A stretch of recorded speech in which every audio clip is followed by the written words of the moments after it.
Welcome, everyone. We're diving into some really cool excerpts today from Smarter, Faster, Better by Charles Duhigg. Some fascinating stuff in here. You bet. We'll be looking at motivation, high-performing teams, even how to make tough decisions. Ready to get smarter, faster, and better. It's all connected. Duhigg shows these links between Marine Corps boot camp and high-stakes poker. Who knew? Let's start with this guy, Robert Philippe, a Louisiana businessman who built this whole empire, but then a trip to South America just zaps his energy, his motivation just gone. It makes you wonder what happens in our brains when motivation vanishes, right? Duhigg talks about this area called the striatum. It kind of translates decisions into actions and affects our mood, and even damage, from tiny burst blood vessels, can cause serious apathy. Wow, so small physical changes can have a huge impact on how we act. But it's not just lack of motivation, is it? These patients Duhigg talks about, they seem emotionally detached too, like they can't even feel any reward from doing things. Exactly. It shows how important emotions are for self-motivation.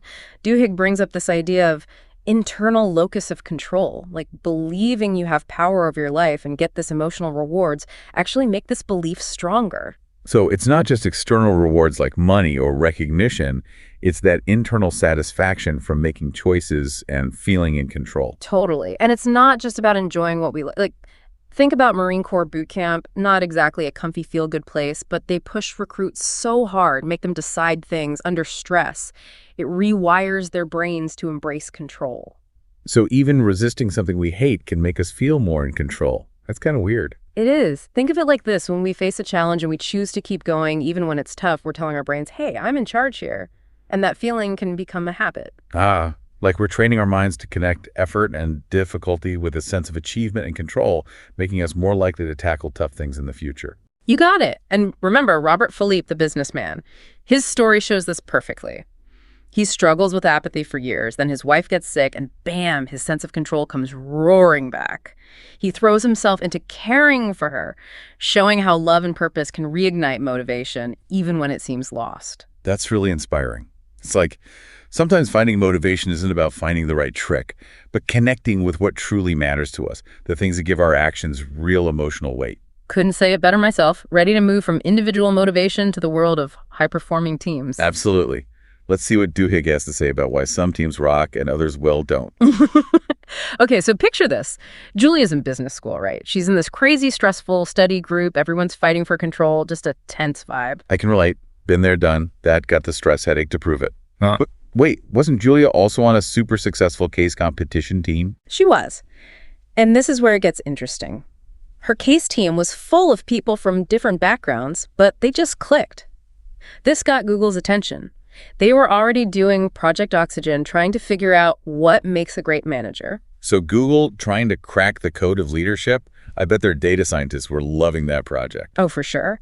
But when they looked at teams expecting to find the perfect mix of people, they found something unexpected. Wait, are you saying the who didn't matter as much as they thought? That's a plot twist. It is. They studied 180 teams and personality types, skills, backgrounds. They didn't predict success. So what did? Enter Amy Edmondson and her research on psychological safety. Psychological safety rings a bell. Isn't that feeling like you can speak your mind without being judged or punished? Bingo. Edmondson found that teams where people felt safe to share ideas, admit mistakes, take risks.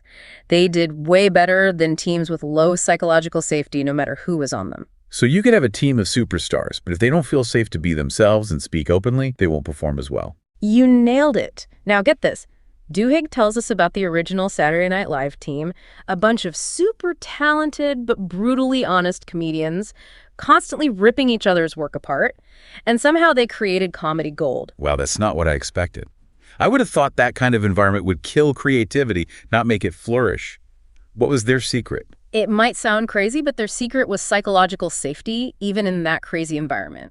They believed in each other's talent, even when they were being tough on each other. They could be totally honest, take risks, push each other, knowing it was okay to experiment and make mistakes. So psychological safety isn't about avoiding conflict. It's about making people feel safe enough to be vulnerable, to share their ideas and learn from their screw-ups. That's a big difference. Huge difference.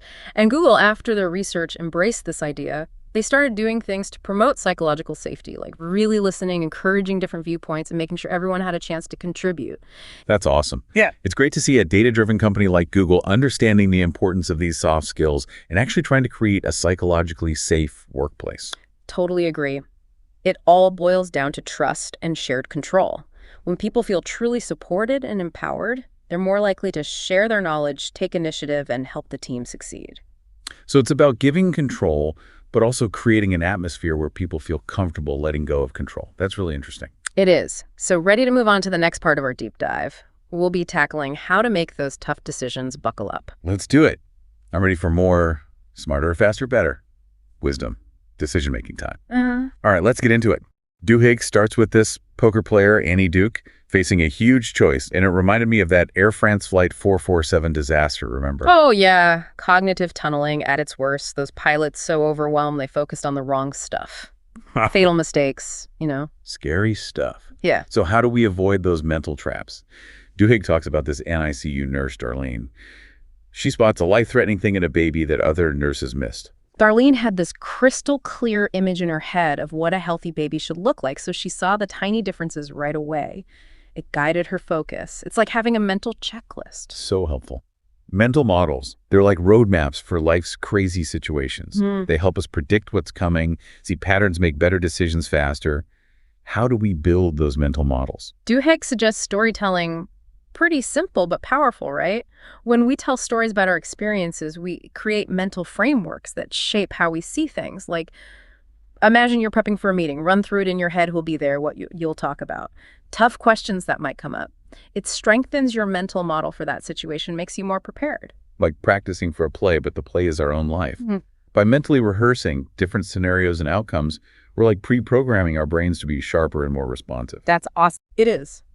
But making smart choices isn't just about focusing on the right information, it's also about handling uncertainty. This is where Duhigg's poker stuff gets really interesting. He talks about probabilistic thinking, making choices based on likelihoods, not guarantees. Poker as a decision-making metaphor. I like it. So instead of trying to predict the future perfectly, which is impossible, we should figure out the odds and choose the path with the best chance of winning. You got it.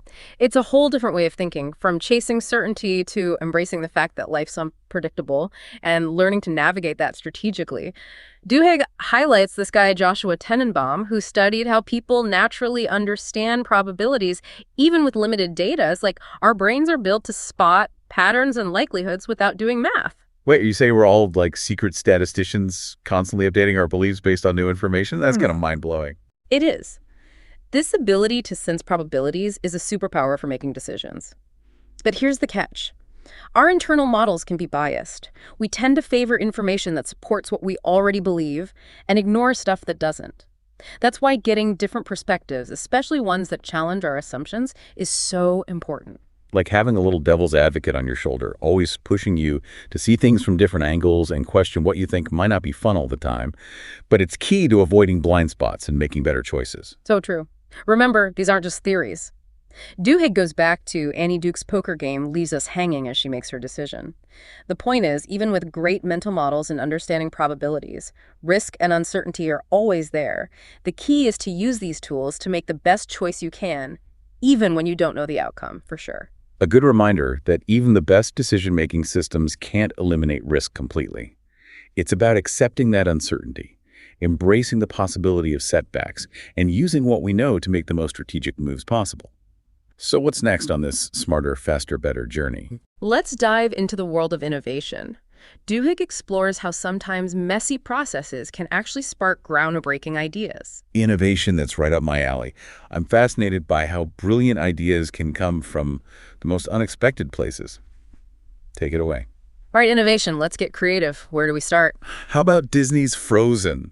Making a hit animated film is a huge undertaking, and the team, they hit a wall that anyone who's ever faced a blank page knows, turning a jumble of ideas into a story that works. I can only imagine the pressure they were under, deadlines, looming tons of potential storylines. The expectation to make movie magic, it sounds intense. Exactly, and it shows how limitations can actually boost creativity.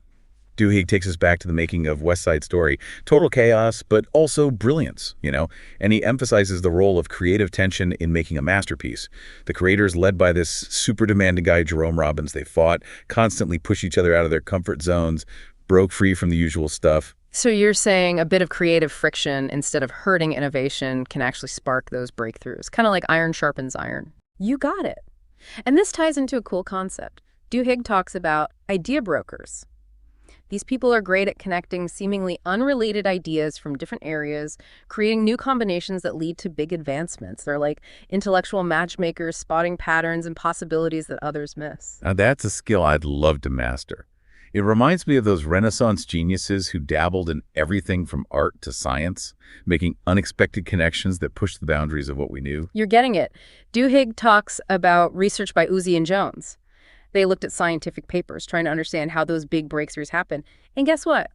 The most influential papers weren't necessarily filled with completely new ideas. Instead, they took existing concepts and combined them in fresh ways, drawing from different fields and challenging the status quo. So it's not always about inventing something totally new. It's about seeing the familiar with new eyes, making those unexpected connections, and being bold enough to experiment with them. Precisely. And this creative mixing thrives in environments that embrace a little bit of disruption. Duhigg makes a fascinating comparison to the intermediate disturbance hypothesis from ecology. It suggests that ecosystems that experience moderate levels of disturbance, like forest fires or storms, actually have more diversity than those that are super stable or totally chaotic. Powerful analogy. It's like a little shakeup can disrupt our routines, force us to adapt, and open up new paths for growth and creativity. Right on. Remember the Frozen team. They embraced uncertainty. They were willing to completely change the story even late in the game. And that willingness to challenge their own assumptions and explore new creative territory ultimately led to a film that people loved worldwide. It shows that sometimes the best way to unlock our creative potential is to embrace a bit of chaos step outside our comfort zones and trust that even disruptive events can lead to amazing breakthroughs. Time for another shift. Absolutely. Let's talk about a challenge we all face in today's world: information overload. How do we actually absorb and learn from the constant flood of data? Duhigg takes us to this struggling inner-city school, South Avondale Elementary in Cincinnati, that experienced a remarkable transformation.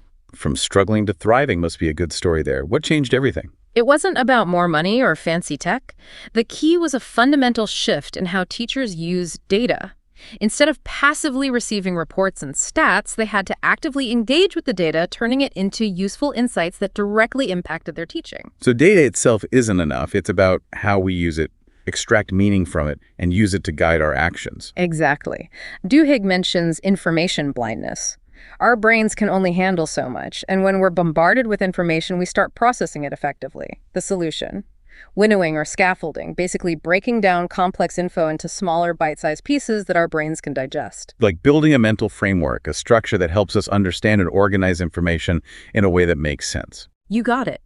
Duhigg gives this surprising example from Chase Bank's debt collection department. They trained collectors to pick up on subtle cues during calls, like background noises or the way the debtor was talking, and their success rates skyrocketed. The key was making the data personally relevant and engaging, turning it into a puzzle to solve. It's amazing how disfluency, making information a little harder to process, can actually help us learn better.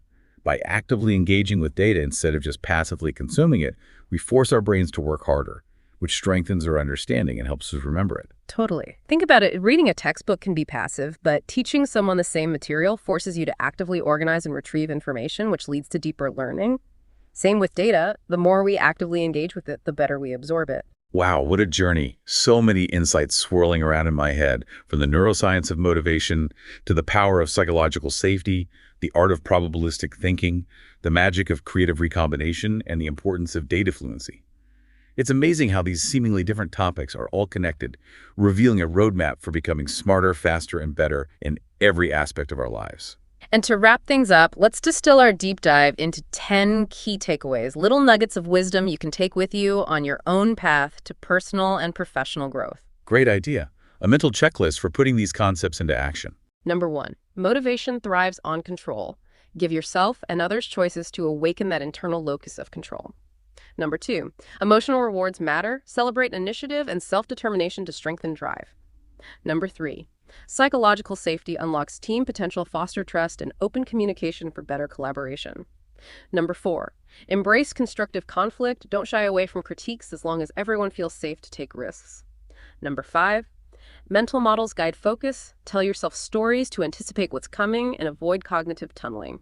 Number 6, probabilistic thinking is key. Learn to make choices based on likelihoods, not certainty. Number 7, seek out diverse perspectives. Expose yourself to successes and failures to improve forecasting and decision making.